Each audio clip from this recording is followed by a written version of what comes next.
इतना सुंदर परिचय कराया। इस प्रेक्षागृह में मौजूद गुरुजन और सभी विशिष्ट जनों को मैं सादर प्रणाम करता हूं और आपसे प्यार की चाह रखता हूं। चलिए, ये कविता है कान खोलकर सुनो पाठ, अमित शर्मा जी द्वारा लिखित। इस कविता की शुरुआत होती है जब भगवान श्री कृष्ण कौरवों की सभा में गए थे और दुर्योधन से बोला कि कुछ नहीं दे रहे हो तो सिर्फ 5 गांव दे दो। दुर्योधन बोला कि सुई के नोक के बराबर भी जमीन नहीं दूंगा। भगवान क्रोधित हुए, बोले याचना अब हो चुकी है, अब तुमसे हम रण क्षेत्र में मिलेंगे। ये कविता वहीं से जन्म लेती है। कुरुक्षेत्र का मैदान है, एक तरफ कौरवों की सेना है और एक तरफ भगवान और 5 पांडव खड़े हैं। देखिए, बहुत ही सुंदर दृश्य है। तलवार, धनुष और पैदल सैनिक कुरुक्षेत्र में खड़े हुए, रक्त पिपासु महारथी एक दूजे सम्मुख खड़े हुए। कई लाख सेना के सम्मुख पांडव 5 बिचारे थे। एक तरफ थे योद्धा सब, एक तरफ समय के मारे थे। महासमर की प्रतीक्षा में सारे ताक रहे थे जी, और पार्थ के रथ को केशव स्वयं हाँक रहे थे जी। रणभूमि के सभी नजारे देखने में कुछ खास लगे। माधव ने अर्जुन को देखा, अर्जुन उन्हें उदास लगे। कुरुक्षेत्र का महासमर एक पल में तभी सजा डाला। 5 जंड उठा, कृष्ण ने मुख से लगा बजा डाला। हुआ शंखनाद जैसे ही सबका गर्जन शुरू हुआ, रक्त बिखरना हुआ शुरू और सबका मर्दन शुरू हुआ। कहा कृष्ण उठ पार्थ और एक आंख को मीच जरा, गांडीव पर रख बाणों को, प्रत्यंचा को खींच जरा। आज दिखा दे रणभूमि में योद्धा की तासीर, यहाँ इस धरती पर कोई नहीं अर्जुन के जैसा वीर। यहाँ सुनी बात माधव की तो अर्जुन का चेहरा उतर गया, अर्जुन उदास हो गए। एक धनुर्धारी की विद्या मानो चूहा कुतर गया। बोले पार्थ सुनो कान्हा, जितने ये सम्मुख खड़े हुए, हम तो इन्हीं से सीख सीख कर सारे भाई बड़े हुए।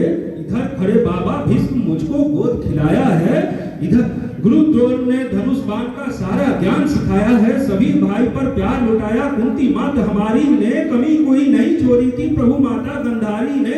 ये जितने गुरुजन खड़े हुए सभी पूजने लायक हैं। माना दुर्योधन दुशासन थोड़े से नालायक हैं। मैं अपराध क्षमा करता हूं, बेशक हम ही छोटे हैं। अरे ये जैसे भी हैं आखिर माधव सब ताऊ के बेटे हैं। कि छोटे से भूभाग की खातिर हिंसक नहीं बनूंगा मैं। हस्तिनापुर जैसे राज्य को अर्जुन छोटा सा भूमि का भूभाग बोल देते हैं। कहते हैं कि छोटे से भूभाग की खातिर हिंसक नहीं बनूंगा मैं। स्वर्ण ताकर अपने कुल का विध्वंसक नहीं बनूंगा मैं। खून सने हाथों को होता राजभोग अधिकार नहीं। परिवार मारकर गद्दी मिले तो सिंहासन स्वीकार नहीं। रथ पर बैठ गया अर्जुन, मुंह माधव से मोड़ लिया, आंखों में आंसू भरकर गांडीव हाथ से छोड़ दिया। कहते हैं कि गांडीव हाथ से जब छूटा, माधव भी कुछ अपलाए थे। शिष्य पाठ पर गर्व हुआ और मन ही मन हर्षाए थे। खुशी इस बात की थी कि ये संस्कार बोल रहा था कि हस्तिनापुर इतने बड़े साम्राज्य को अपने भाइयों के प्रेम में आके अर्जुन ने छोटा सा भूभाग बोला था। इसी बात की उनको खुशी लगी। लेकिन कृष्ण भगवान सोचते हैं, मन में सोच लिया अर्जुन की बुद्धि न सटने दूंगा। समर भूमि में पार्थ को कमजोर नहीं पड़ने दूंगा। धर्म बचाने की खातिर एक नव अभियान शुरू हुआ। उसके बाद जगत गुरु का गीता ज्ञान शुरू हुआ। एक नजर और एक नजर में रणभूमि में कण डोल गए। माधव टटकी बांध देखा अर्जुन, एकदम बोल गए माधव, हे पार्थ मुझे पहले बतलाते, मैं संवाद नहीं करता। पहले बतलाते तो मैं नहीं जाता दुर्योधन के पास। हे पार्थ मुझे पहले बतलाते, मैं संवाद नहीं करता। तुम सारे भाइयों की खातिर कोई विवाद नहीं करता।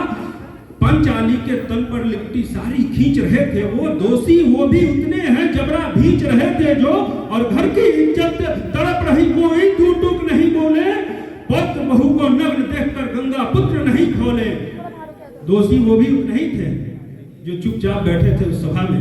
कि पौत्र बहु को नग्न देखकर गंगा पुत्र नहीं खोले। तुम कायर बन बैठे हो, यह पाठ बड़ी बेशर्मी है। संबंध उन्हीं से निभा रहे हो जो लोग यहाँ अधर्मी है। धर्म के ऊपर ये आज भारी संकट खड़ा हुआ और तेरा गांडीव पार्थ रथ के कोने में पड़ा हुआ। धर्म पे संकट के बादल तुम छाने कैसे दे सकते हो? कायरता का भाव मन में आने कैसे दे सकते हो? हे पांडु के पुत्र, हे पांडु के पुत्र, धर्म का कैसा कर्ज उतारा है। सोले होने थे, सोले होने थे, सोले होने थे, आंखों में बहती जलधारा है। गांडी उठाने में पाठ जितनी भी देर यहाँ होगी, इंद्रप्रस्थ की राजभवन में उतनी अंधेर वहां होगी। अधर्म धर्म की गहराई में खुद को नाप रहा अर्जुन, अश्रुधार फिर तेज हुई और थर थर कांप रहा अर्जुन। हे केशव, हे केशव, यह रक्त स्वयं का पीना नहीं सरल होगा और विजय यदि हम हुए तो जीना नहीं सरल होगा। अपनों को मारकर कैसे जीना सरल होगा? हे माधव, मुझे बतलाओ, कुल नाशक कैसे बन जाऊं? रक्त सिंहासन लाशों पर मैं शासक कैसे बन जाऊं? कैसे उठेंगे उन पर कर जो कर पर अधर लगाते थे? कर मतलब हाथ और अधर जो चूमते थे। कि कैसे उठेंगे कर उन पर जो कर पर अधर लगाते थे? करने को जिनका स्वागत ये कर स्वयं जुड़ जाते थे। इन्हीं करों ने बाल्यकाल में सबके पैर दबाए हैं। इन्हीं करों को पकड़ करों में पीतामह मुस्काए हैं। अपनी बाण की नोक जो इनकी ओर करूंगा मैं, केशव मुझको मृत्यु दे दो, इससे पूर्व मरूंगा मैं। बाद युद्ध के मुझे न कुछ भी पास दिखाई देता है। माधव, इस रणभूमि में बस नाश दिखाई देता है। बात बहुत भावुक थी, किंतु जगत गुरु मुस्काते थे और ज्ञान गंगा की निरंतर चक्रधारी बरसाते थे। जन्म मरण का यहाँ योद्धा बिल्कुल चाह नहीं करते और क्या होगा अंजाम युद्ध का ये परवाह नहीं करते। पार्थ, यहाँ कुछ मत सोचो, बस कर्म में ध्यान लगाओ तुम। बाद युद्ध के क्या होगा ये मत अनुमान लगाओ तुम। इस दुनिया के रक्तपात में कोई तो एहसास नहीं। निज जीवन का करे फैसला, नर के बस की बात नहीं। तुम ना जीवन देने वाले, नहीं मारने वाले हो, ना जीत तुम्हारे हाथों में है, तुम नहीं हारने वाले हो। ये जीवन दीप की भांति यूं ही चलता रहता है। पवन वेग से बुझ जाता है, वरना जलता रहता है। मानव बस में शेष नहीं, फिर भी मानव डरता है। वह मरकर भी अमर हुआ जो धर्म की खातिर मरता है। पुराने काल खंड से ये चलता आया है कि शहीदों की पूजा होती आई है। जो भी मरे हैं उनको आज भी पूजा जाता है, पहले भी पूजा जाता था। उसके लिए है 4 पंक्तियां कि ना सत्ता सुख से होता है, ना सम्मानों से होता है। जीवन का सार सफल बस बलिदानों से होता है और देह दान योद्धा ही करते हैं, ना कोई दूजा जाता है। देह दान योद्धा ही करते हैं, ना कोई दूजा जाता है। रणभूमि में वीर मरे तो 100 भी पूजा जाता है। योद्धा की प्रवृत्ति जैसे खोटे शस्त्र बदलती है, वैसे मानव की दिव्य आत्मा दैहिक वस्त्र बदलती है। कान्हा तो सादा नर को मन के उजागर बताते थे, इस दुनिया की खातिर गीता का सार बताते थे। हे केशव, कुछ समझ गया पर कुछ कुछ असमंजस में हूँ। इतना तो समझ गया मैं ना स्वयं के वश में हूँ। हे माधव, मुझको बतलाओ, कुल नाशक कैसे बन जाऊं? रक्त सिंहासन लाशों पर मैं शासक कैसे बन जाऊं? ये मान और सम्मान बताओ, जीवन में अपमान बताओ। जीवन मृत्यु क्या है माधव?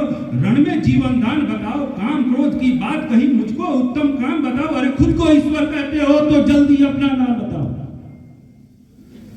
खुद को ईश्वर कहते हो तो जल्दी अपना नाम बताओ। इतना ही सुनते माधव का धीरज पूरा डोल गया। 3 लोक का स्वामी फिर बेहद गुस्से में बोल गया। सारे सृष्टि को भगवान बेहद गुस्से में लाल दिखे। देव लोक के देव डरे और माधव में सबको काल दिखे। अरे कान खोल कर सुनो पार्थ, मैं ही त्रेता का राम हूँ। अरे कान खोल कर सुनो पार्थ, मैं ही त्रेता का राम हूँ। कृष्ण सब मुझे कहते हैं, मैं द्वापर का घनश्याम हूँ। रूप कभी नारी का धरकर मैं ही केस बदलता हूँ। धन बचाने की खातिर मैं अंग भेष बदलता हूँ। विष्णु जी का 10म रूप में परशुराम मतवाला हूँ। नाग कालिया के फन पे मैं मर्दन करने वाला हूँ। बाकासुर और महिषासुर को मैंने जिंदा गाड़ दिया। नरसिंह बनकर धर्म की खातिर हिरण्यकश्यप फाड़ दिया।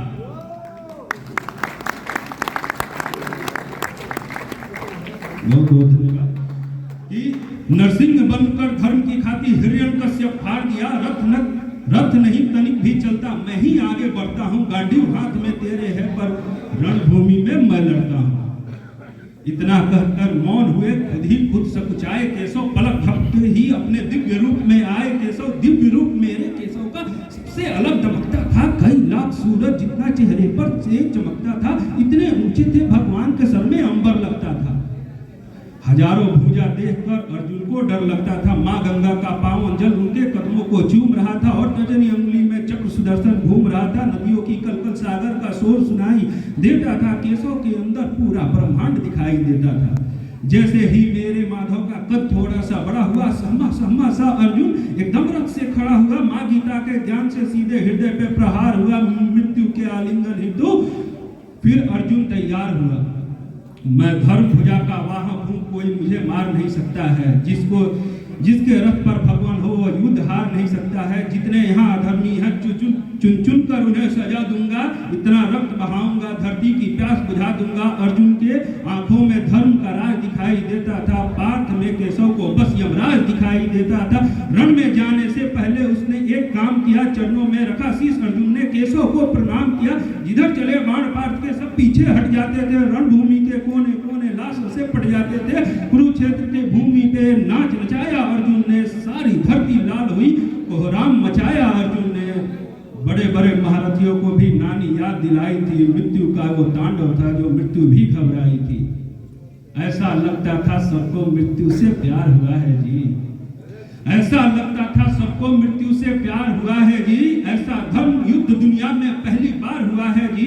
अधर्म समूचा नष्ट किया पार्थ ने कसम निभाई थी। इंद्रप्रस्थ के राजभवन पे धर्म भुजा लहराई थी। धर्मराज के शीश के ऊपर राजमुकुट की छाया थी। पर सारी दुनिया जानती थी ये बस केशव की माया थी। धर्म किया स्थापित जिसने दाता दया निधान की जय। और हाथ उठा